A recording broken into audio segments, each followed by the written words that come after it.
Diphu annual conference of Anesthesiologists of Assam amei pado Thang ni kebarni Diphu kedo sarsing teron mate langkung habe memorial town hall along Department of Anesthesia lapen critical care Diphu Medical College atumpen chipatir piponsi inaugural ceremony of 32 MB2nd annual conference of Anesthesiologists of Assam amei padapon bangso melong jesimet pet medical healthcare ahin mati human resource ahin claim pon pen kupipisi ke long pon ma kupisi ke charli lapen ke chinia son ke doma hehuya puthak bidi sori pen chinglok chethan chimum padapon sonsi bangso melong aluhia man pen professor Dr. A.K. Burman lapen professor Dr. S. Hagjir atum chetong dunsi mesen pen jaime pachun pon Diphu pen sarjinong kronang ki polya birta malong news Aji amar 32nd Indian Society of Anesthesiology Assam branch or annual conference. Eto kami ebisa kon boli ko ebisa kon 2024. Eto amar schedule kora hoisile 9, 10 aru 11 February 3 dinia কাৰ্যসূচী যোৱাকালি আমাৰ workshop আছিল আৰু আজি আমাৰ main conference আছে আৰু কালিলৈ দুপৰীয়া লৈকে হ'ব so এই workshop এই conference আমাৰ all over India আৰু লগতে বহুত বিদেশৰ পৰা যেনেকৈ ডেনমাৰ্ক বাংলাদেশ আৰু অসমৰ আৰু নৰ্থ ইষ্টৰ প্ৰত্যেক কোণৰ পৰা বিশেষজ্ঞ চিকিৎসকসকল আহিছে আৰু যোৱাকালি ফুল ডে ৱৰ্কশ্বপ আমাৰ ডিফু মেডিকেল কলেজত হৈছিল আৰু আজি আমাৰ যিটো town hall Sarsing Terang town hall Diphu তাত আজি কাৰ্যসূচী ৰাতিপুৱাৰ পৰা আৰম্ভ হৈছে আৰু এই কাৰ্যসূচীৰ লগত আমাৰ এটা ইনঅগুৰেল ফাংচনছ আজি হৈ গ'ল inaugural function of our chief guest asle our director medical education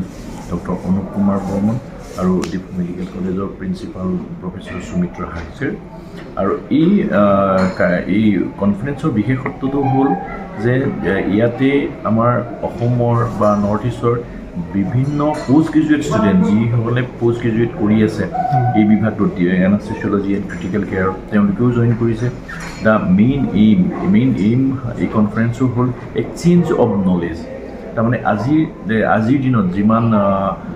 research হৈ আছে এই সেগমেন্টত হি ৰিচাৰ্চৰ লগত আমি কি কৰি আছো এই বস্তুখিনি in human research exchange of knowledge হয় আৰু ইয়াৰ দ্বাৰা কি হ'ব আমাৰ হেলথ কেয়াৰ সেগমেন্টত আমি সেইখিনি বস্তু ইমপ্লিমেন্ট কৰি আমি স্বাস্থ্য সেৱাটো উন্নত মানদণ্ড কৰিব পাৰোঁ আৰু এই কনফাৰেন্সখনৰ কাৰণে আজি কাৰ্বি আংলং অটোনমাস কাউন্সিল বা ডিফু এডমিনিষ্ট্ৰেটিভ সাইডৰ পৰা আমাক যিমানখিনি সহায় সহযোগিতা বা গভৰ্ণমেণ্ট সেগমেন্টৰ পৰা সহায় সহযোগিতা পাবলৈ আমি পাইছোঁ আৰু সেইটো কাৰণে আমি আপোনালোকৰ জৰিয়তে তেওঁলোকক ধন্যবাদ ক'ব বিচাৰিছোঁ আৰু ইয়াতে আমাৰ বিভিন্ন জেগাৰ পৰা যিমান সকল গেষ্ট আহিছে তেওঁলোকেও থাকি ভাল পাইছে আৰু এইটোৱে আমাৰ টুৰিজমৰ ক্ষেত্ৰতো এটা সহায় হ'ব এনেতো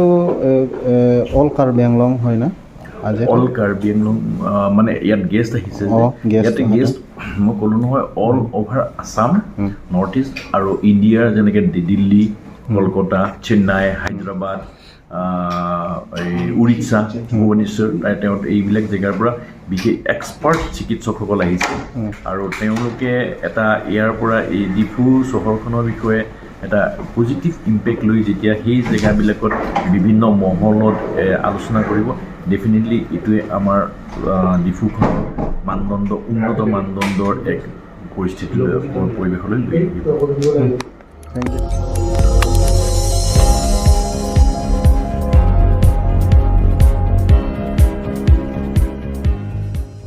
Tum kelang bom lake malong news 24/7 hampang aparman klar da kabirta